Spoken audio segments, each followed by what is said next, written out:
Cada año en el mundo se recogen más de 100 millones de unidades de sangre para ser transfundidas. Tristemente, los países desarrollados son los que recogen más del 50% de las bolsas durante el año y únicamente tienen el 15% de la población. Quiere decir que hay una deficiencia en los países en desarrollo y esto hay que recordar que muchas veces puede hasta salvar una vida. Cuando nosotros hablamos de la sangre, hay que recordar que este es un líquido que contiene varias células y que precisamente llega a todo el cuerpo llevando nutrientes, llevando las células que son células blancas, células rojas y plaquetas. Los glóbulos blancos son los glóbulos que son responsables de la defensa. Ellos van eliminando partículas, bacterias que van encontrando, incluso pueden migrar a través de los capilares para poder salir al espacio extracelular y ahí poder incluso hacer su trabajo. Los glóbulos rojos son responsables de trasladar el dióxido de carbono de las células a los pulmones y lo cambian por oxígeno que lo llevan hasta las células.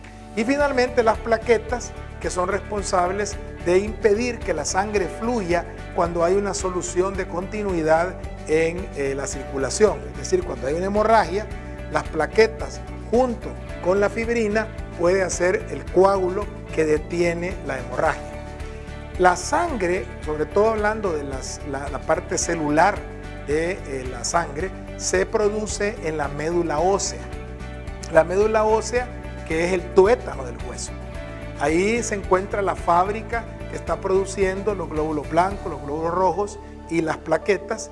Y finalmente, además de las células de la sangre, también tenemos lo que se conoce como el plasma.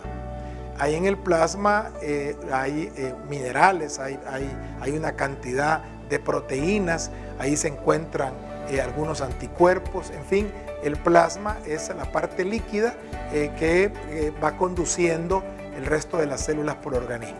Cuando ustedes le ponen una transfusión de sangre, le colocan una vía en la vena y esto está directamente conectado con la bolsa en condiciones estériles que le puede permitir que la sangre que usted le colectó a otro paciente pueda entrar dentro del torrente circulatorio. Normalmente la sangre de la transfusión ya resultó de haber separado las células del plasma y normalmente lo que se transfunde son las células. Se conoce como células empacadas y ya muy pocas indicaciones para pasar la sangre completa. Hay que recordar que la transfusión de sangre en realidad está usted recibiendo un tejido que no es suyo.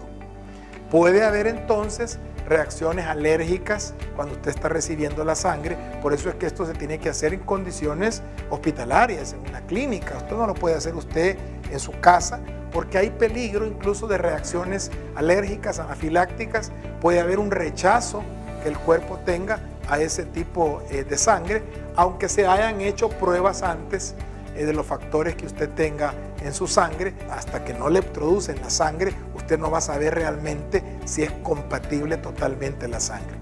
La sangre puede salvar una vida, es importante que seamos sensibles para poder donar parte de nuestra sangre y que esté disponible para un paciente que lo necesita. Hay que recordar que uno de los estímulos que la fábrica tiene para producir más células es precisamente cuando usted se hace una transfusión o dona sangre. En ese momento usted como que activa más la fábrica para producir más células y que pueda tener de nuevo esos 5 litros aproximadamente que tiene de sangre un adulto. Muchas gracias y que Dios le bendiga.